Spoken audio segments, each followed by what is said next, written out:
Cette femme, c'est ma maman. Elle a aujourd'hui 64 ans et il y a un peu moins de 2 ans, elle m'a appris qu'elle avait un cancer digestif. Dans un premier temps, elle avait choisi de le garder pour elle. Je pense qu'elle ne voulait pas nous inquiéter avec mes 2 sœurs et encore moins qu'on porte un regard différent sur elle. Mais à la veille d'une opération risquée, elle n'a pas eu le choix de nous annoncer la mauvaise nouvelle. On a toutes les 3 réagi différemment. De mon côté, j'ai décidé de nous rassembler, puis j'ai attrapé mon masque de coach et j'ai cherché à savoir comment je pouvais l'aider.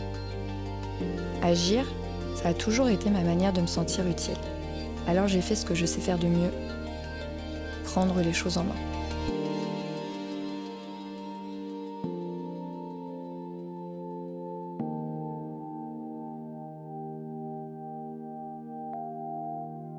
Quelques semaines après son opération, je lui ai demandé ce qu'elle rêverait de pouvoir faire.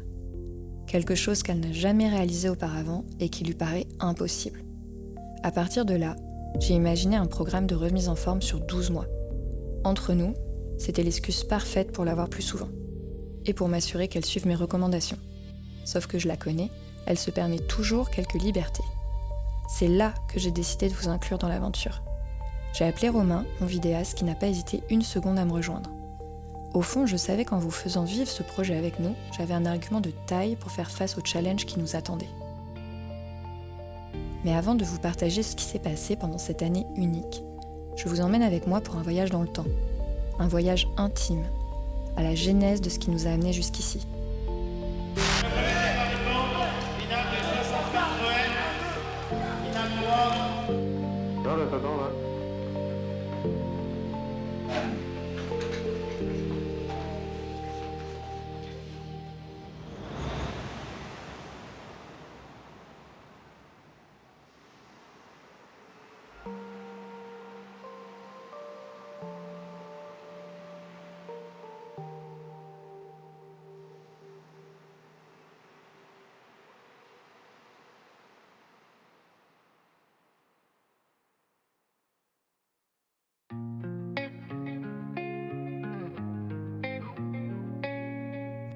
Enfant, je voulais toujours grandir plus vite, comprendre le monde, faire bouger les choses, être utile.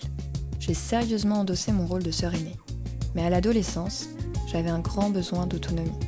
Je me suis longtemps sentie divisée entre ma loyauté et mon besoin de liberté. J'ai toujours su que je voulais être coach. Pendant mes études universitaires en sciences du sport, j'ai été formée pour la performance et le dépassement de soi. Très vite, j'ai accompagné des athlètes à repousser leurs limites. Et c'est là que j'ai compris quelque chose d'essentiel. Au fond, ce qui m'animait, ce n'était pas la performance, mais la confiance en soi.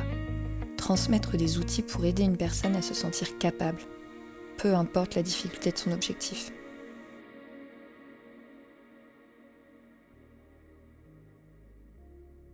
Souvent, Alexia, quand elle parle, quand elle explique un petit peu ce qui a lancé sa vocation, c'était d'aider sa mère par rapport aux problèmes qu'elle avait pu rencontrer. Elle m'a toujours consacré beaucoup de temps, comme à ses sœurs, comme à ses amis. Elle consacre beaucoup de temps aux autres. Et avec moi, elle a toujours été très présente, très à l'écoute. Pour elle, je pense que c'est naturel d'aider sa maman. Peut-être que la maman a servi de cobaye aussi pour certains exercices, c'est possible.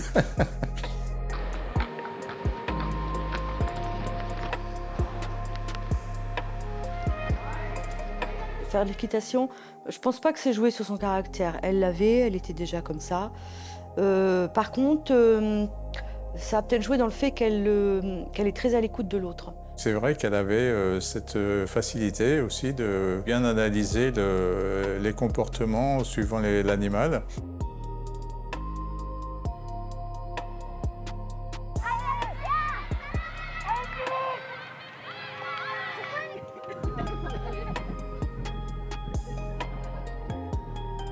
Elle avait 14 ou 15 ans quand elle est arrivée au club.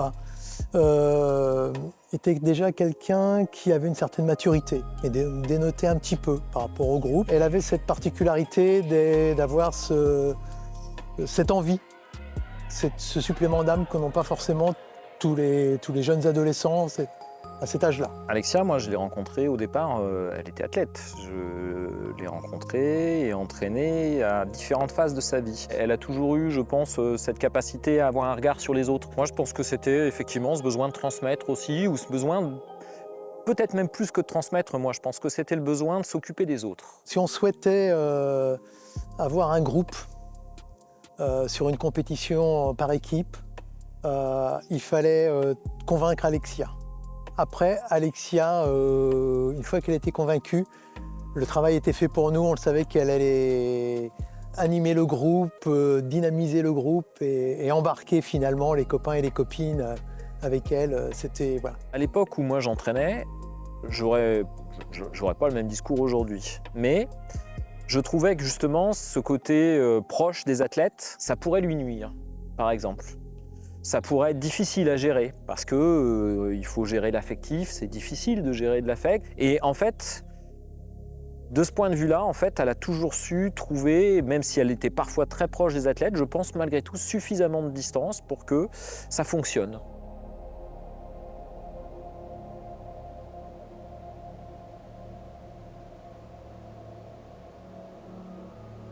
À 20 ans, je décide de créer mon activité de coaching et de me spécialiser pour rendre le sport santé accessible à toutes les femmes. C'est à ce moment-là que ma mère est revenue dans mon quotidien. En pleine périménopause, elle cherchait à se sentir mieux dans son corps et j'avais bien besoin d'un premier cobaye pour lancer mon activité. À la fin de sa 3e année de fac, de STAPS, Alexia m'a proposé de me remettre un petit peu au sport. Ça faisait 30 ans que je n'avais pas fait de sport. Et donc elle m'a dit, écoute maman, si tu veux, moi mon mémoire, je vais le faire sur la femme après 40 ans. Ça me paraissait assez simple en fin de compte, ce qui n'a pas été le cas, loin de là. Là, elle avait bien vu que je me sentais pas trop bien, quoi, physiquement. Et elle sait que ça me pèse.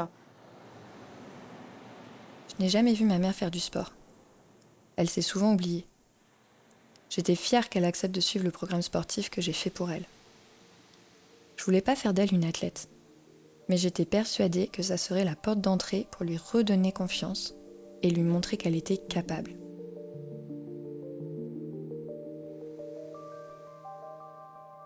On arrête de faire du sport, on se consacre à son travail et à ses enfants, et donc on s'oublie complètement. Et ça nous a fait un bien fou de se reconnecter avec notre physique. Ma première séance avec Alexia s'est faite chez sa maman, ça fait maintenant 16 ans. En plus de ces séances de musculation, donc de sport qu'elle nous faisait faire toutes les semaines, on s'est mis à faire la marche nordique. On était bien, physiquement, on avait la sensation de renaître quelque part. Elle est toujours à l'écoute, elle trouve toujours une solution, tout le temps. Donc elle arrive à amener les gens là où elle veut et surtout selon leurs besoins. Quand elle est revenue pour être coach ici, il y a maintenant presque 20 ans, on ne parlait pas d'athlétisme bien-être ou d'athlétisme santé. Finalement, en 2 ans, on a multiplié l'effectif du club grâce à ces activités. Donc, et personne n'y croyait au début. Voilà, sauf peut-être moi un petit peu. Au sein de mon association, ça a changé ma vie. Ça a été quelqu'un qui a posé des questions, qui m'a obligé à repenser, entre guillemets, mon activité. Non seulement ça a permis d'évoluer, moi je pense que ça nous a permis même de passer un cap. Tout le secteur développement santé, qui pour le coup, lui, il est né de son activité. Avant elle, ça n'existait pas.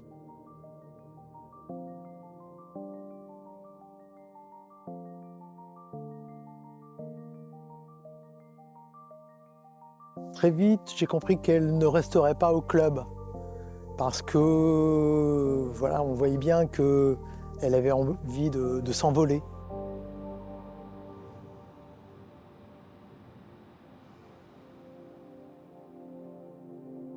Mes parents m'ont élevée du mieux qu'ils ont pu.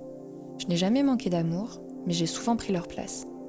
Grande sœur, coach, enfant parentifié, une place que j'ai autant choisie que fui. Et je n'ai pas toujours été tendre avec ma maman. À 25 ans, j'ai senti mon besoin d'aventure devenir plus fort que tout. Plus fort que mon entreprise qui venait de fêter ses 5 ans, que mes dimanches en famille, que mes soirées entre amis, et du confort d'être entourée de toutes ces personnes qui m'avaient vu grandir.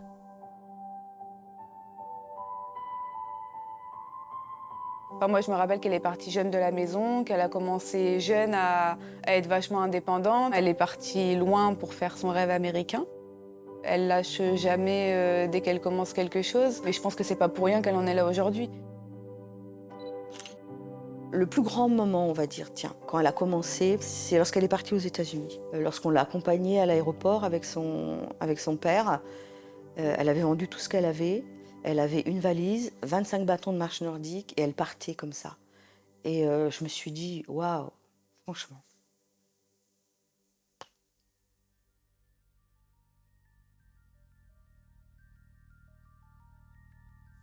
Grâce à la confiance qu'ils avaient en moi, j'ai eu le courage de tout quitter pour partir seule en Californie, sans filet de sécurité et sans parler anglais. Entre-temps, 10 ans sont passés, et je peux dire que j'ai réussi mon pari. Je l'ai vécu mon rêve américain. Mais il a eu un coût, celui de beaucoup de sacrifices. Alors en 2020, j'ai digitalisé mon activité. Une transition qui m'a permis de revenir plus souvent en France. Et j'ai pu être présente à l'annonce du cancer de ma maman. Je voulais être à ses côtés pour la soutenir dans l'épreuve qu'elle traversait.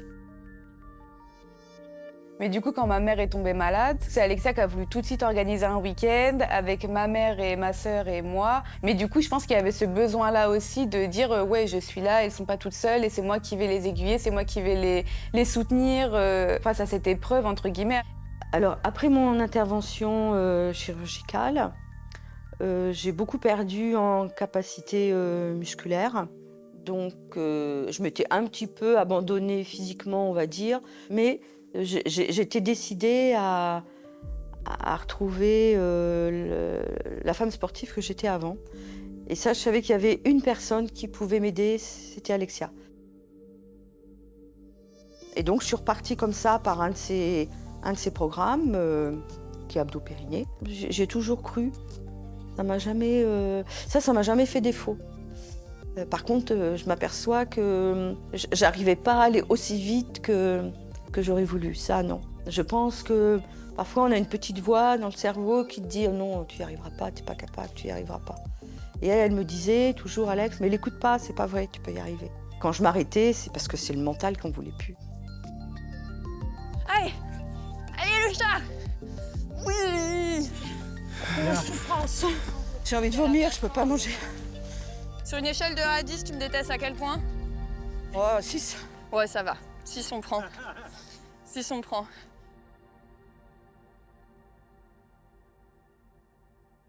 J'ai besoin qu'on me pousse.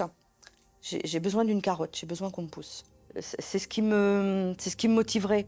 C'était que ce soit elle, je savais que ça me motiverait. Elle s'est motivée. Elle s'est motivée, elle s'est donné confiance aux gens. Elle sait te faire croire en toi. Elle y arrive. Je sais pas comment, mais elle y arrive.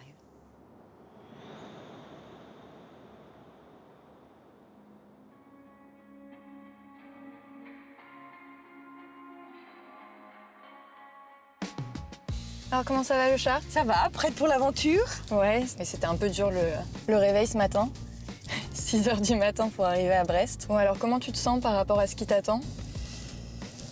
Un peu dubitative, enfin... je sais pas trop à quelle sauce je vais être mangée. Ouais. Mais heureuse de le faire. Et je me rends pas trop compte. Ouais. Après l'idée c'est, encore une fois, ça va être de personnaliser, d'adapter. Oui, moi j'ai besoin d'objectifs. Et j'ai besoin que tu sois derrière moi. N'oublie pas quand même que l'idée c'est que ce soit publié à un moment. Ah, tu peux faire des coupures, il peut faire des coupes. Elle découvre le concept au 12e. C'est ça.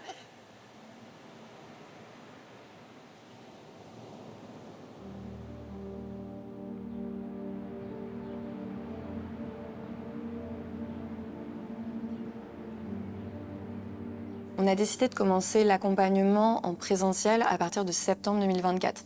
Donc je l'ai rejoint à Brest et on a profité de ces quelques jours où j'étais avec elle pour vraiment faire un état des lieux de quels étaient ses objectifs. Elle avait une lourde opération en mai 2024, donc seulement 4 mois avant. Et l'idée, c'était de voir comment elle se sentait et de quoi elle avait vraiment envie pour pouvoir se remettre en forme. Quand tu parles d'opération, justement, c'était une opération qui était quand même très importante. Oui. Elle consistait en quoi, médicalement? Médicalement, j'ai eu un cancer des intestins. Ouais. Voilà. Donc j'ai eu une laparo, une grosse intervention, et j'ai eu un traitement pendant 1 an.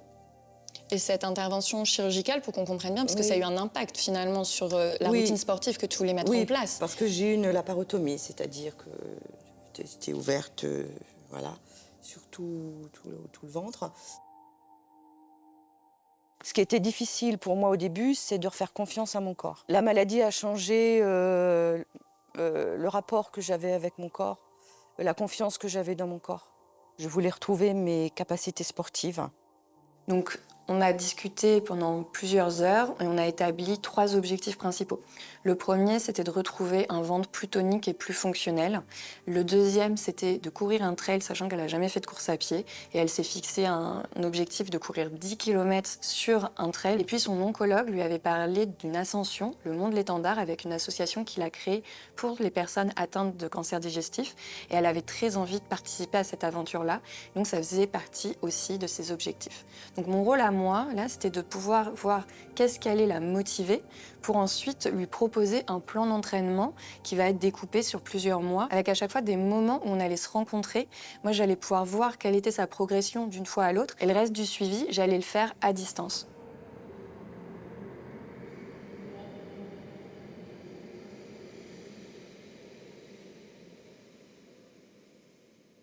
Une fois qu'on avait établi les 3 objectifs prioritaires, il était temps pour moi de pouvoir avoir des outils de mesure pour voir sa progression.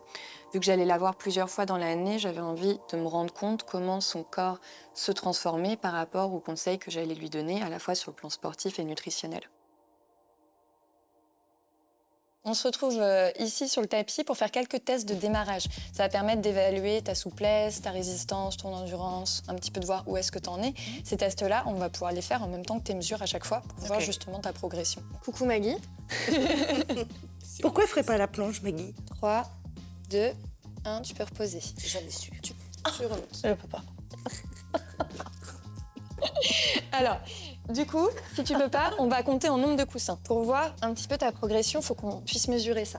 Donc, hop, on va commencer avec 2 coussins. Coude vers l'arrière, tu descends jusqu'en bas. Voilà. Et est-ce que là, tu arrives à remonter? Oui. Ok. On retire un coussin. Tu descends jusqu'en bas, doucement.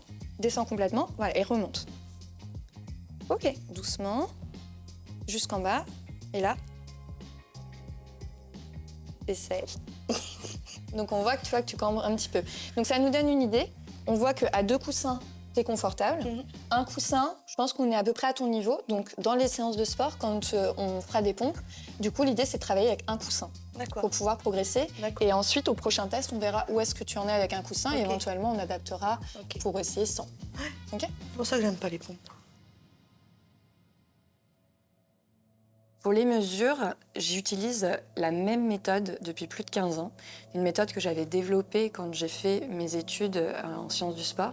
L'objectif, c'est de mesurer la masse grasse et la masse musculaire de la personne que j'accompagne pour avoir une idée réellement de sa composition corporelle. Quand on fait un programme sportif, surtout sans un régime restrictif, avec quelque chose qui est progressif et qui respecte le corps, il n'y a pas une modification importante au niveau du poids. Parce que la masse grasse qui prend beaucoup de place en termes de volume n'est pas très lourde, contrairement à la masse musculaire qui au niveau du volume prend peu de place par rapport à la masse grasse, mais par contre pèse plus lourd. Donc l'idée, c'est qu'elle ne soit pas en fait en train de se concentrer sur sa balance pour voir si le programme fonctionne ou pas. Donc c'est d'oublier la balance et de partir sur des outils qui sont beaucoup plus fiables.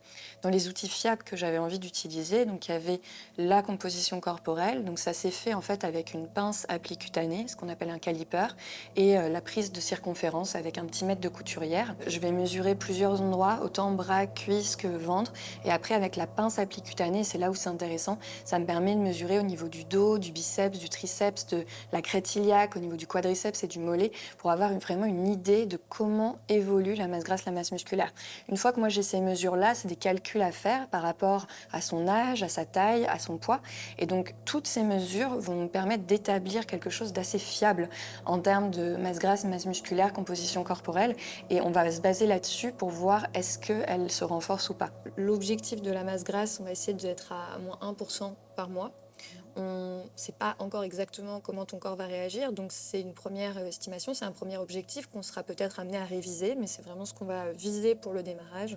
Ça voudrait dire être à 30%. Et concernant la masse musculaire, souvent elle est un petit peu plus longue en fait, à augmenter de façon significative. Donc en 4 mois, ce qui serait bien, c'est d'avoir plus 1, sachant que si on est à plus 1 en 4 mois, on peut potentiellement être plus 2 dans 6 mois. L'objectif de prendre des mesures précises avec sa masse musculaire et sa masse grasse, c'était de s'assurer que si elle perdait du poids, c'était pas trop rapide et que c'était surtout pas de la masse musculaire. Beaucoup de personnes, quand elles se lancent dans un nouveau programme, elles sont hyper motivées, du coup elles font attention à ce qu'elles mangent et elles ont tendance à perdre du poids très rapidement. La majorité du temps, on perd de la masse musculaire. Et c'est surtout pas ce qu'il fallait qu'il lui arrive parce qu'on était dans un objectif d'augmentation de sa masse musculaire qui allait avoir pour but ensuite d'augmenter son métabolisme et la masse grasse, ça allait forcément suivre dans la foulée. Donc là, on était face à 2 envies différentes. Moi, mon objectif, c'était qu'elle perde pas trop de poids parce que je misais sur l'augmentation de sa masse musculaire, sauf que elle, clairement, son objectif, c'était de perdre du poids sur la balance. Et du coup, il a fallu que je deal un petit peu avec ça. Alors, on est dans ton dressing. Oui. Est-ce que tu peux me montrer ce pantalon dont tu m'avais parlé? Oui. Je lui ai demandé de me choisir des vêtements qu'elle fermait plus aujourd'hui ou dans lesquels elle était serrée, qu'elle avait envie de remettre. Là, du coup, elle m'a sorti un chemisier dans lequel elle se sentait serrée parce qu'en fait, les boutons à l'avant manquaient un peu d'exploser. Il y avait aussi un jean qu'elle adorait parce que ça lui faisait des belles jambes, mais dans lequel elle se sentait hyper ballonnée. Et puis, il y avait cette fameuse robe, une robe qu'elle adore, pareil, qu'elle avait achetée dans sa petite boutique à Brest et qu'elle n'arrivait pas à fermer. Et donc, elle m'a choisi ces 3 vêtements-là.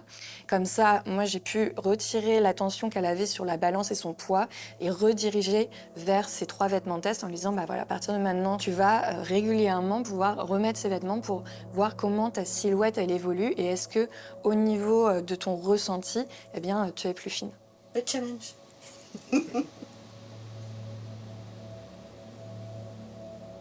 Pendant l'année, on s'est revus à peu près tous les 2-3 mois. À chaque fois qu'on se revoyait, c'était l'occasion de faire le bilan sur ses mesures. Et c'était l'occasion aussi de reprendre les vêtements et de pouvoir voir par rapport justement à sa silhouette, est-ce qu'elle avait tendance à s'affiner sans perdre de masse musculaire.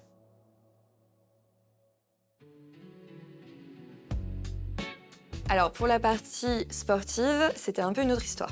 Parce que du coup, fallait recommencer de 0-0. Donc on a recommencé avec abdominaux-périnée. C'est un programme en plus qu'elle connaissait déjà, qu'on avait déjà fait ensemble. On travaille sur la posture, la respiration, l'engagement des muscles profonds.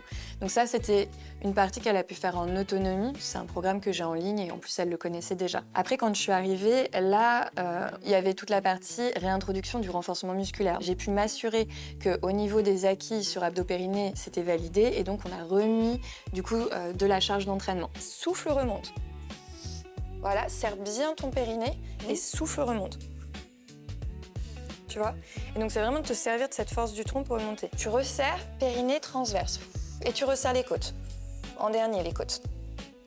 Alors, elle a toujours cette tendance à négocier. Donc au début, elle est partie avec des haltères de 1 kg en me disant « mais oui, je sens que ça travaille ». Mais en fait, on s'est rendu compte très vite qu'avec 1 kg, finalement, ça bossait pas parce que je lui ai mis des 3 kg dans la main. Et là, elle s'est rendue compte qu'en fait, elle était capable déjà de faire avec 3 kg.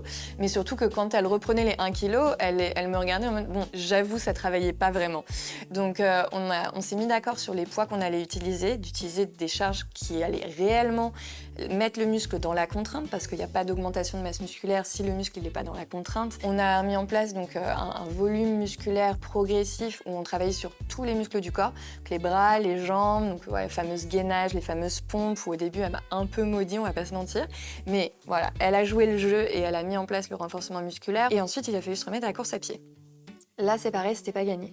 Parce que vu qu'au niveau de sa forme physique, sa condition physique, elle avait bien progressé, elle se sentait forte. Et je lui ai dit, maman, quand tu vas reprendre les impacts, on va y aller progressivement, on va faire du fractionné, marche, un petit peu de footing, marche, un petit peu de footing. Elle l'a fait une fois. Et en fait, ça s'est super bien passé, ce qui fait que la deuxième fois, elle a absolument pas suivi mon plan d'entraînement. Elle s'est dit, c'est bon, j'y vais. Elle est partie courir. Elle a fait une demi-heure non-stop. Et du coup, en fait, il y a eu un ligament au niveau de son pied qui a lâché. Et elle s'est blessée. Donc, autant vous dire qu'elle n'était pas très fière quand elle m'a appelée pour me l'annoncer. Et ça a décalé, en fait, de 2 mois, toute la partie planification de course à pied. Parce qu'en fait, pendant 2 mois, j'ai dû la remettre sur un programme qui était exclusivement de la mobilité et du renforcement musculaire, donc pour pas qu'elle se raidisse et qu'elle continue de gagner en force, pour protéger ses articulations et préparer ses articulations à l'impact. Elle a eu une intervention en plus sur le pied. Alors l'opération, c'est j'ai un orteil en griffe, donc je vais avoir mon os de cassé, je vais avoir une petite broche, et donc je vais avoir 6 semaines d'immobilisation. Donc ça a tout décalé, et là pour le coup, quand elle a repris une deuxième fois, elle m'a écoutée cette fois-ci et du coup, elle a vraiment suivi, même si c'est un peu frustrant parce qu'en fait, on se sent en forme. Donc je comprends, elle se disait, mais tiens, peut-être que je peux pousser un peu plus, je me sens bien, j'ai pas de courbatures, etc. Mais en fait, non, parce que les impacts, c'est un travail qui est tellement différent de ce qu'on fait en renforcement musculaire qu'il faut quand même une augmentation progressive de la charge et de la quantité des impacts.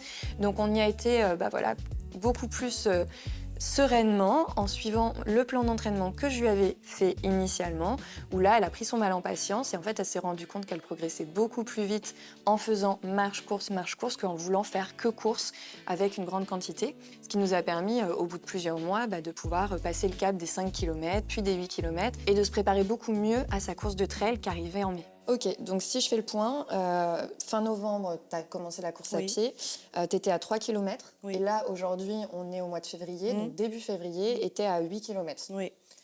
Je sais pas si tu l'as, mais je sais pas si t'as...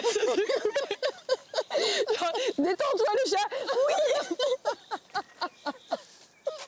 Oh, t'es dur avec moi. Je te jure, tu fais le T-Rex. Vas-y, fais voir, toi, comment tu mets tes bras. Ouais, bon, c'est pas juste. Je te dis que c'est pas juste. Je vais me fermer les moi. Hop.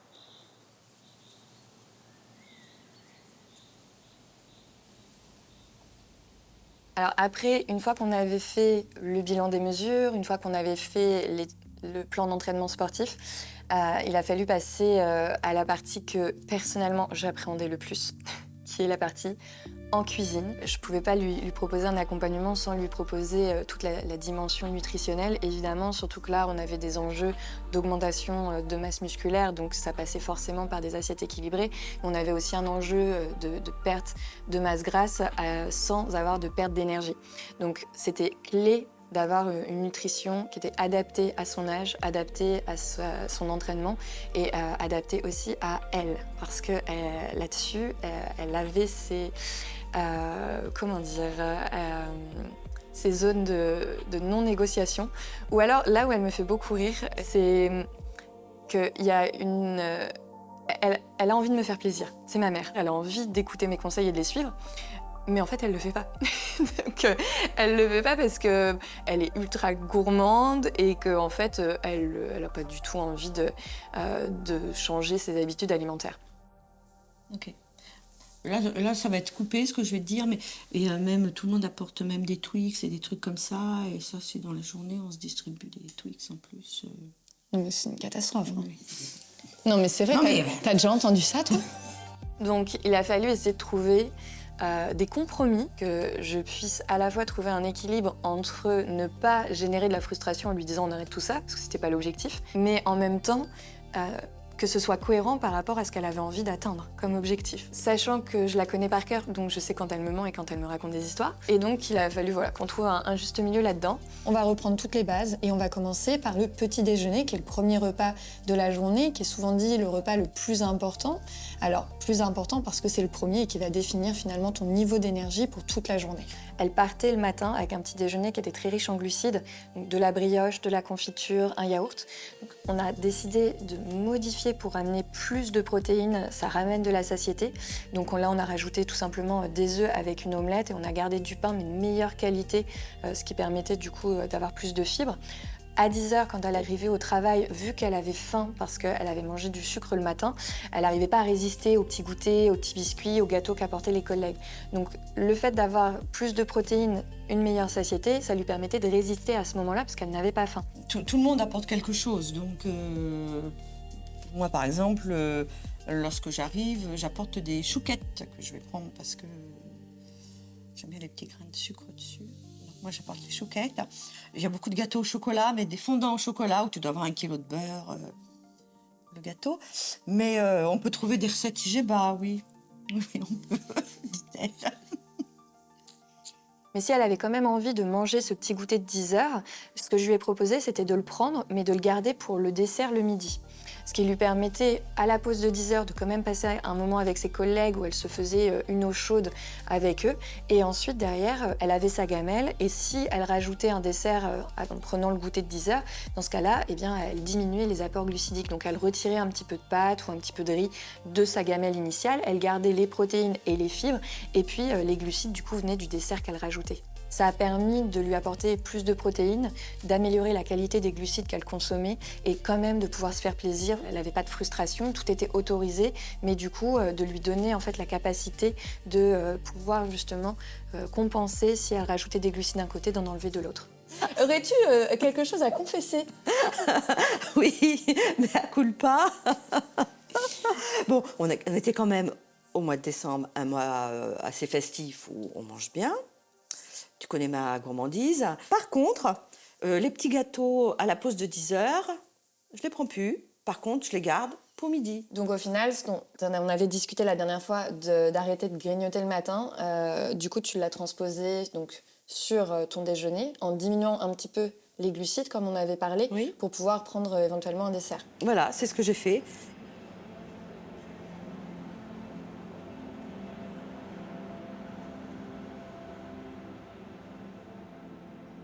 Une fois qu'on avait pris le temps de choisir ensemble les recettes, qu'elle allait suivre, les menus, etc., on a décidé d'aller faire les courses pour que je puisse voir quelles étaient ses habitudes au supermarché et comment est-ce qu'elle choisissait ses aliments.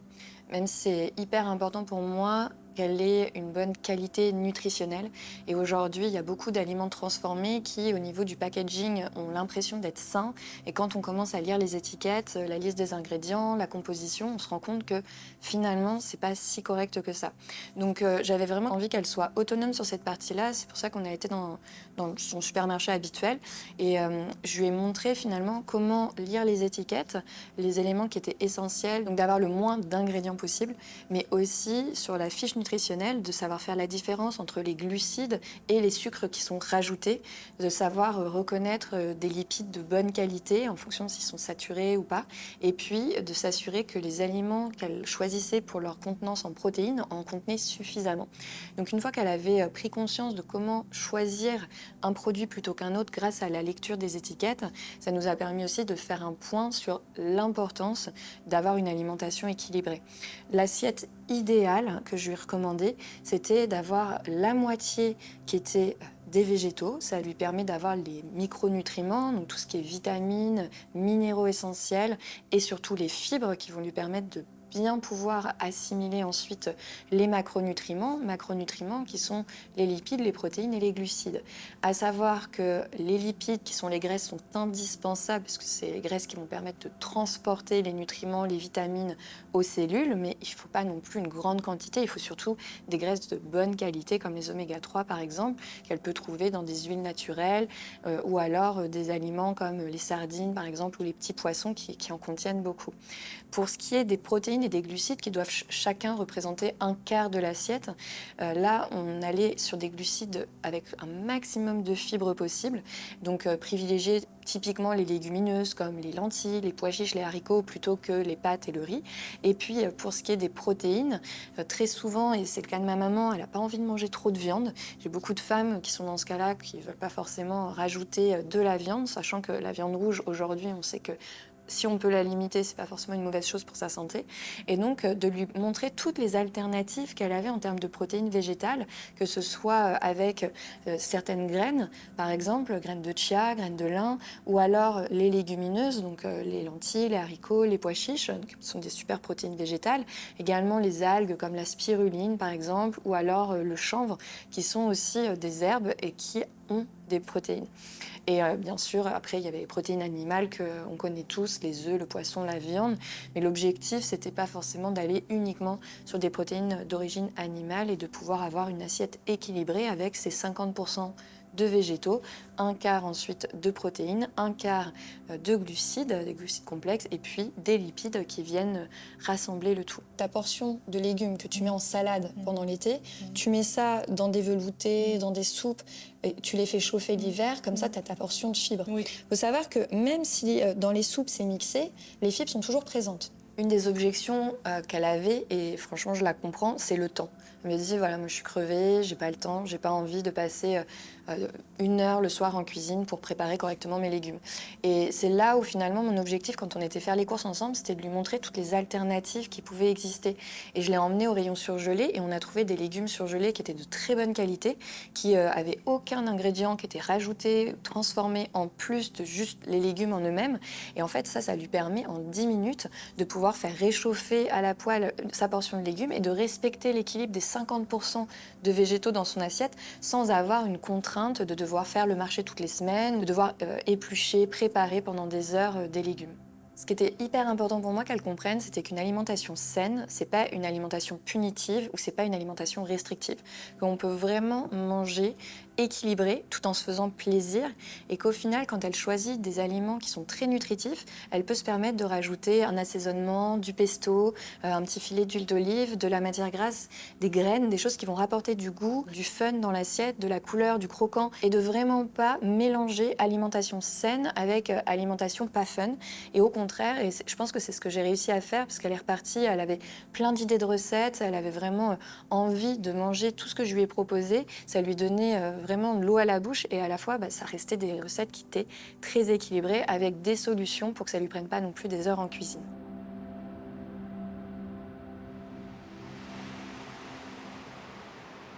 À chaque fois que je me rendais à Brest pour la voir, on prenait toujours ce temps pour voir ses mesures, comment ça évoluait au niveau de sa silhouette, au niveau de sa force. Et il y a autre chose que je faisais aussi qui me tient particulièrement à cœur dans le suivi que je lui ai proposé, c'est toute la dimension plutôt émotionnelle de la gestion en fait de tout ce qu'elle traversait. Parce que voilà, on va pas se mentir, c'était quand même une épreuve pour elle, cette maladie.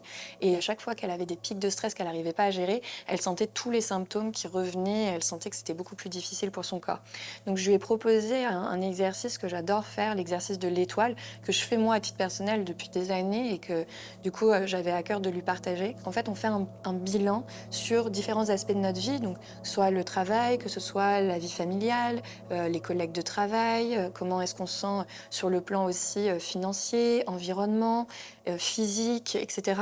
Et donc en fait, on se met une note sur 10 sur chacun de ces plan de notre vie.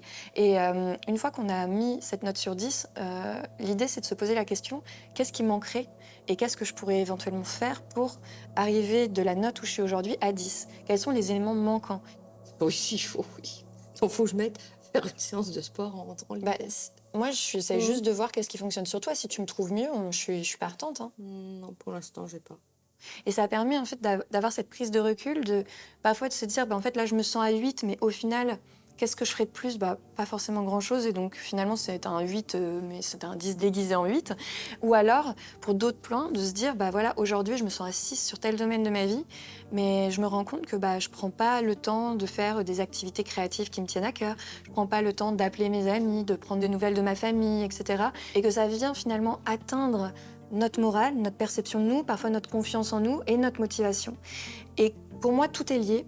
Donc la façon dont elle va se sentir au travail, si elle va être stressée ou pas, si elle va être bien avec ses amis, avec son mari, en fait tout ça va influer sur, derrière, son moral, sa capacité à aller s'entraîner, sa capacité à faire les bons choix alimentaires et son envie d'avancer en fait vers ses objectifs. Donc c'est voilà, un petit exercice que je lui ai proposé, qu'elle a refait derrière plusieurs fois et qui lui a permis de se sentir beaucoup mieux sur le plan global. Et du coup, il y a moins de risques de faire des rechutes, il y a moins de risques d'avoir des symptômes par rapport à sa maladie. Et du coup, elle peut se motiver beaucoup plus facilement pour faire son plan d'entraînement.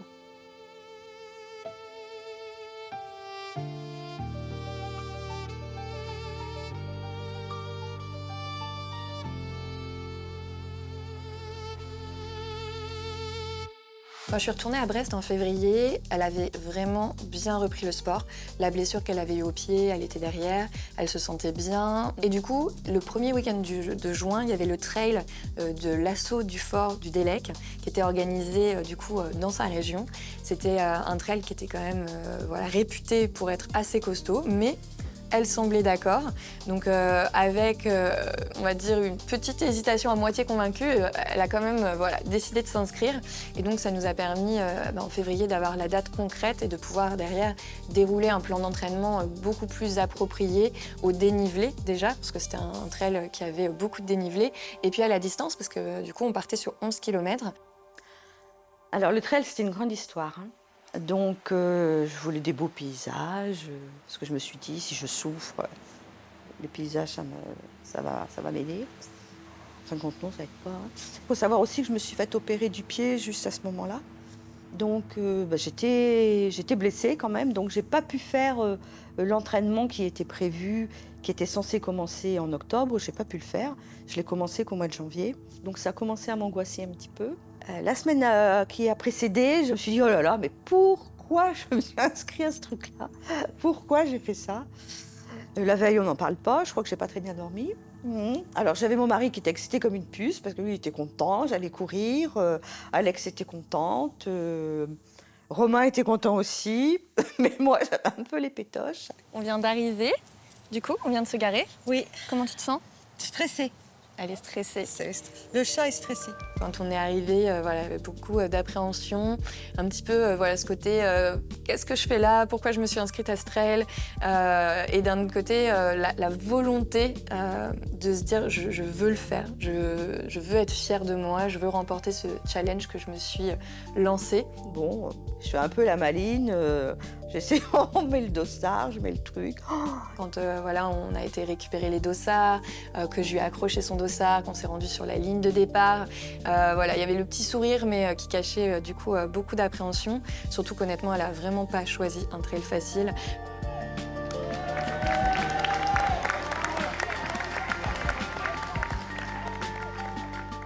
Le départ a été un petit peu compliqué. Parce que ça commence pas tout plat, hein. Ça monte tout de suite beaucoup. Et là, je me suis dit, mais c'est pas possible. J'ai commencé à maudire ma fille, j'y arriverai jamais.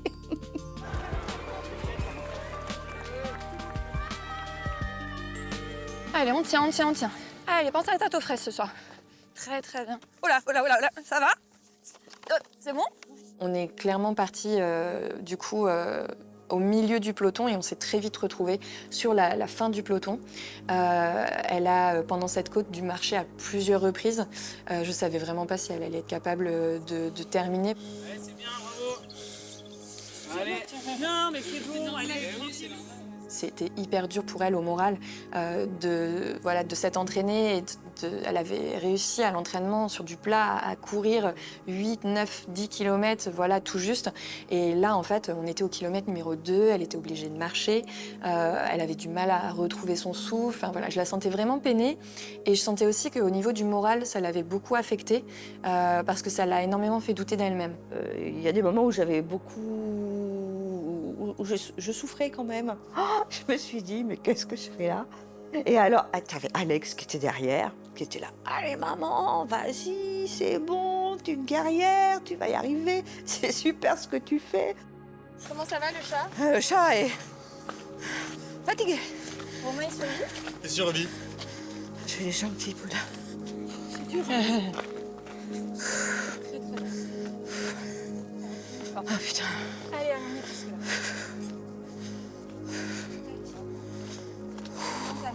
Faut que tu te fasses confiance aussi parce que ça te prend de l'énergie d'être stressé, de poser tes pieds. Allez, on lâche pas, on lâche pas, on lâche pas.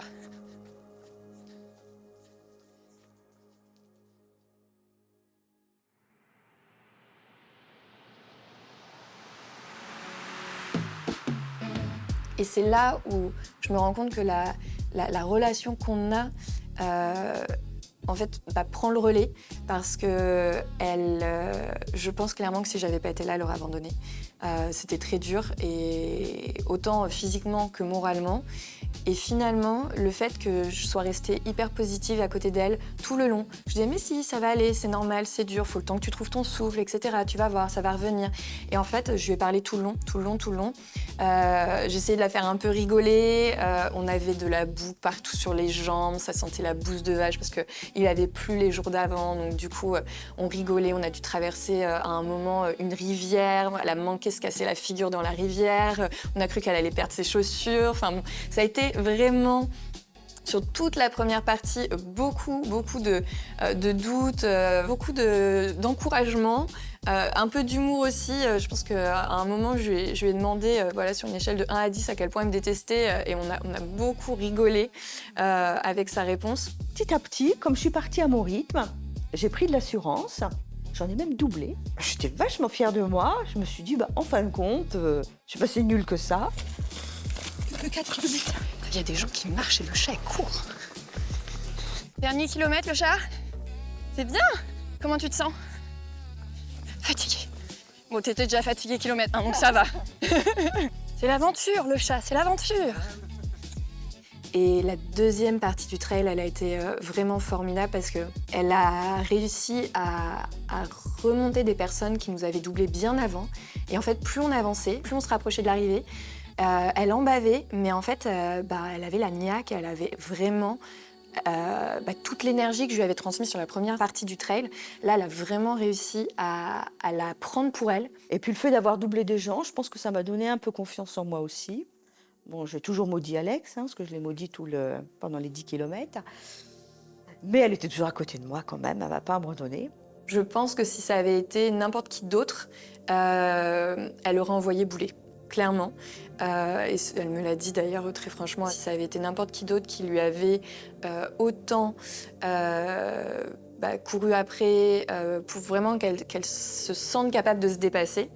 Et je pense que si je n'étais pas rentrée dans sa tête à ce moment-là pour lui montrer à quel point moi je croyais en elle et je savais qu'elle était capable de le faire, je pense pas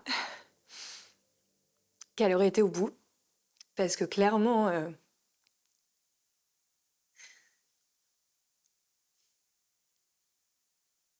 Clairement, avec tout ce qu'elle a vécu cette année, moi, je savais qu'elle allait être capable de le faire. Mais je savais qu'elle ne croyait pas autant en elle que moi, je croyais en elle. Et donc, en fait, moi, j'avais un seul but pendant le trail, c'était qu'elle croie autant en elle que moi, je croyais en elle.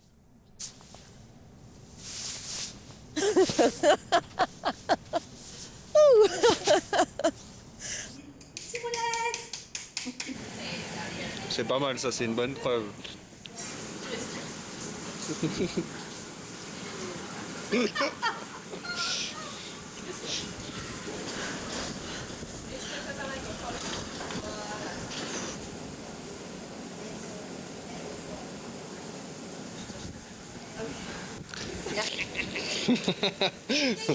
Le rire machiavélique. Regarde comment elle se la pète parce qu'elle a juste une tasse de thé alors que je fais une crêpe au caramel. On en parle ou pas? Elle la prend à chaque fois que tu prends. Elle est genre toute fière derrière. Regardez-moi.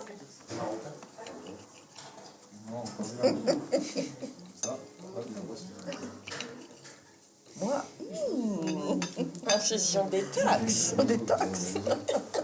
Quelle arnaque. C'est pas une arnaque, sérieux. Ok, ça marche. Go, on y va. Allez, c'est parti. On a dit quoi? On a dit échauffement. T'en as qui étaient un peu tendu des épaules, mais il y a personne en T-Rex. Je crois que j'ai un problème d'équilibre. Ouais, non, mais c'est... Problème d'oreille interne. Oui. C'est pour ça que je suis malade en voiture, peut-être. Ah oui, parce que tu fais le T-Rex. Oui, non, parce que justement, je suis obligée de faire le T-Rex. on a mis en fait nos envies et notre force ensemble pour qu'elle aille au bout de ce trail. Il restait 2 kilomètres, donc les 2 plus difficiles, mais en fait dans le mental c'était gagné. Quand j'ai vu son énergie et l'énergie et l'espoir qu'elle a retrouvé quand on a commencé à rattraper des gens, moi je savais que ça y est, elle allait aller au bout. Et l'arrivée, c'était génial parce que je l'avais fait. Je suis arrivée en courant, j'ai pas fini en marchant 1 heure après tout le monde. Alors j'ai 200 poissons, mais Yann côté. Ah, super. Ouais, voilà. Et le plus, c'est que j'étais bien, c'est-à-dire j'étais même pas essoufflée, j'étais bien. Et ça m'a super étonnée, comme quoi, quand on croit en soi, ben on y arrive. Là où je vois à quel point elle était bien préparée, c'est la récupération. Quelques minutes après l'arrivée, elle se sentait en pleine forme. Alors déjà, on n'a pas perdu le chat. Oui. Et tu n'as pas terminé dernière? Je n'ai pas fini dernière. Elle n'a pas eu de courbature dans les jours qu'on suivit. Donc en fait, c'était vraiment la course parfaite pour elle. J'aurais pas pu rêver mieux comme expérience. On était toutes les deux très émues à la fin. On s'est serrées dans les bras et c'est clairement un moment inoubliable que j'ai partagé avec elle et je suis trop heureuse qu'on l'ait vécu ensemble. Tu l'as dit toi-même, je l'ai fini en souriant. J'étais tellement heureuse. Là, je peux te dire que oui, j'étais vraiment fière de moi. Et puis d'elle, parce que d'ailleurs, je me suis tombée dans ses bras, parce que c'est grâce à elle que j'ai réussi à me préparer pour le faire. Et même que le fait qu'elle soit avec moi, qu'elle m'a encouragée tout le long des 10 kilomètres, ça m'a permis de le finir avec fierté, ouais, beaucoup de fierté.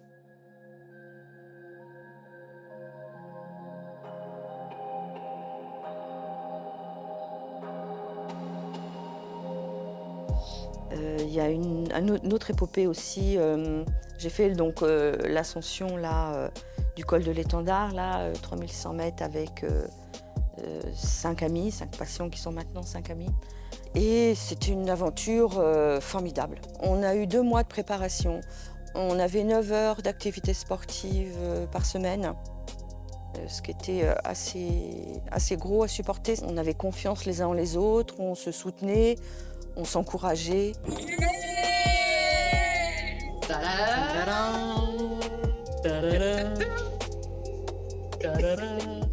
Et on a eu l'impression dès le premier jour qu'on se connaissait depuis des années et des années et qu'on partageait la même volonté et la même envie de montrer qu'on pouvait, qu'on était capable d'eux.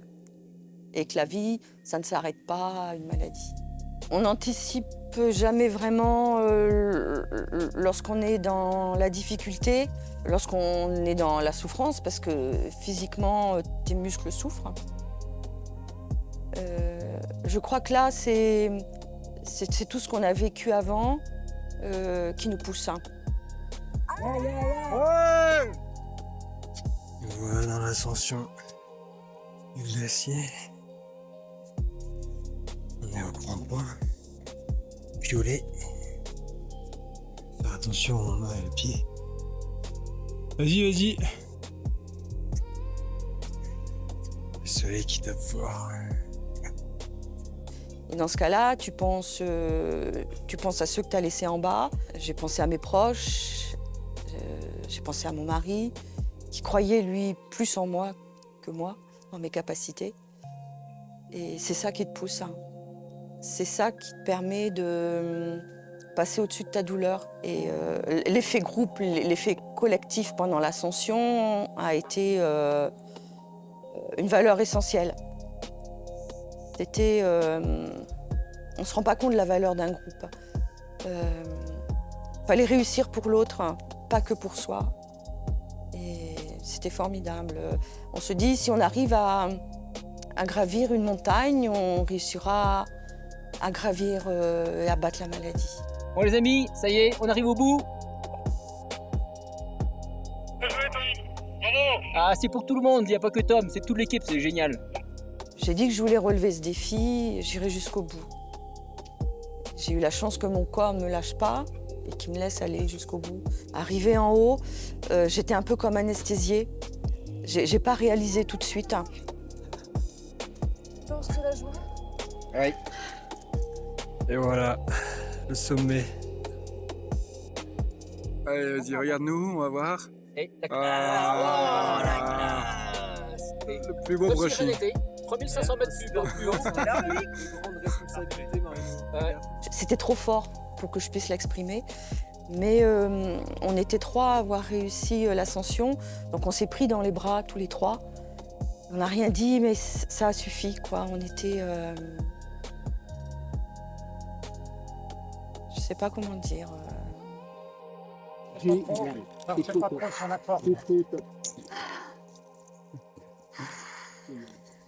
On a réussi.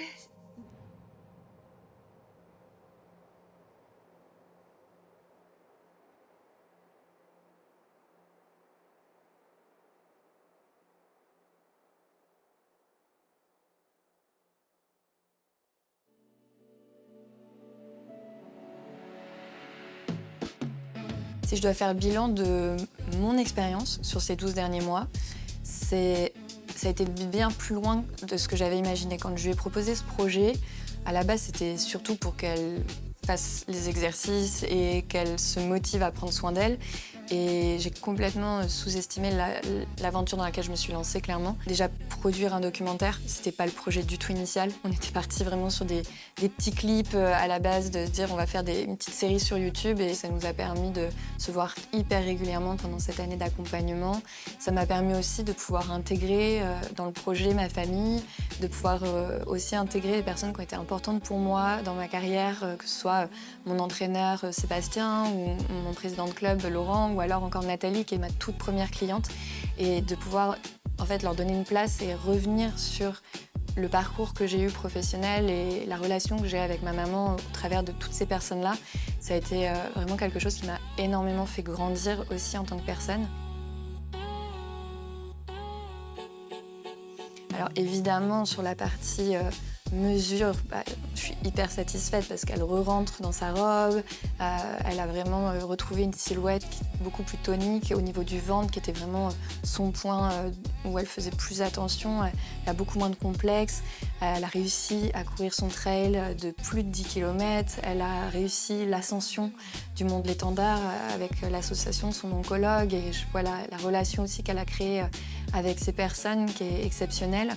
Et puis le fait qu'elle participe à mon stage d'immersion à Sintra, d'avoir vu finalement les peurs qu'elle pouvait avoir et aujourd'hui comment elle les affronte et la sérénité qu'elle a gagnée au cours de cette année, aussi en tant que personne, moi ça m'a énormément nourrie et énormément fait grandir. Je n'avais jamais fait de retraite immersive comme ça. Je me suis retrouvée avec un groupe de femmes formidables. On a mis sur table nos angoisses, nos peurs. Alors je suis arrivée en fanfaronnant, en me disant mais moi tout va bien, moi la vie est belle, j'ai pas de problème, j'ai peut-être des petites angoisses, mais non, en fin de compte, j'ai rien. Je suis là pourquoi? Parce que ma fille m'a demandé de venir et puis je vais passer du moment avec elle. Voilà, ça c'est ce que je me suis dit au début, c'était bien pratique. Et puis en fin de compte, c'est pas du tout ce qui s'est passé. On a fait des ateliers très très très forts. J'ai beaucoup pleuré, beaucoup pleuré. Et j'ai beaucoup ri aussi. Et j'ai partagé les pleurs des autres, leur rire aussi. Et je vais pleurer. On va faire la même chose avec la langue retroussée qui colle le palais. Allez, ça. Oh, c'est celui qui est trop petit. C'est celui qui est trop petit. Danser, chanter en liberté, tous les Inspirez, relâchez. Bravo les filles.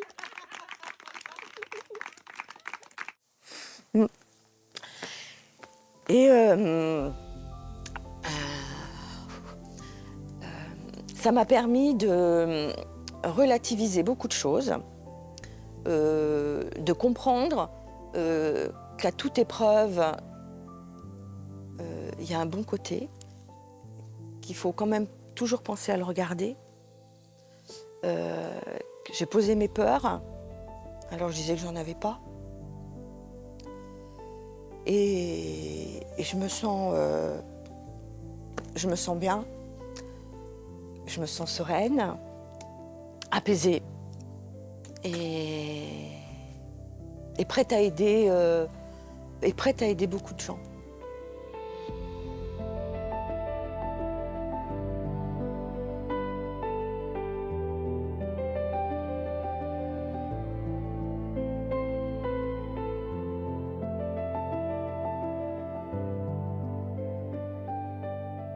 C'est une expérience incroyable. Je suis très fière d'elle, très fière de ce qu'on a réussi à créer. On expose et on partage en fait notre relation, des choses qui sont très pudiques et à la base, c'est pas des choses qu'on va montrer aussi, mais on se protège beaucoup de ça.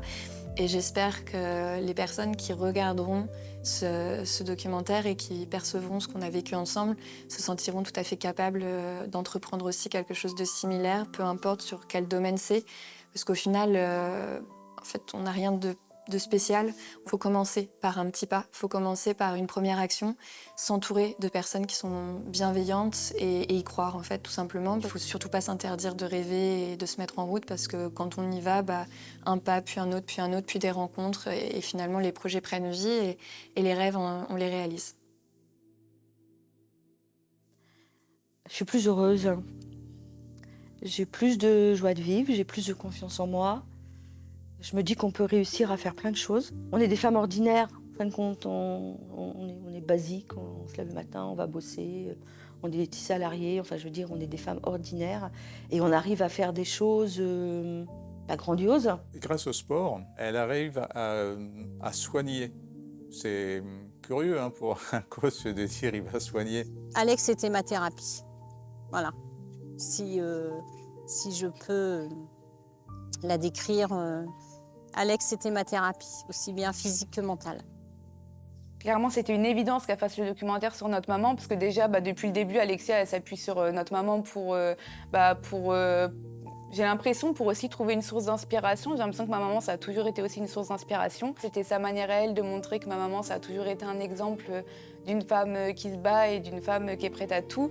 Et qu'à côté de ça, ça illustre aussi la détermination d'Alexia à toujours aller jusqu'au bout. Donc finalement, je pense que l'exemple, il vient pas de nulle part. Bon, moi, ce que j'ai aimé, c'est que je l'ai eu un peu plus pour moi. Donc j'en ferais bien d'autres coachings pour l'avoir un petit peu plus. Mais autrement, non, c'est toujours pas. Oui, je crois que je vais me trouver des petites douleurs. Je pense que si j'avais vraiment tout fait comme elle m'a dit de faire depuis le début, je crois que je ferais taille 36 mannequin. Mais j'écoute pas tout. Le principal, c'est que je sois bien dans ma tête et dans mon corps. Ça, c'est le cas. Oui. C'est bon? Je pense que c'est bon, ça Allez, se voit, t'as d'autres trucs, mais je pense que... On fait un coupé? Ouais, coupé. Voilà. Fais de ta vie un rêve et ce rêve une réalité. Et je pense qu'elle a réalisé son rêve.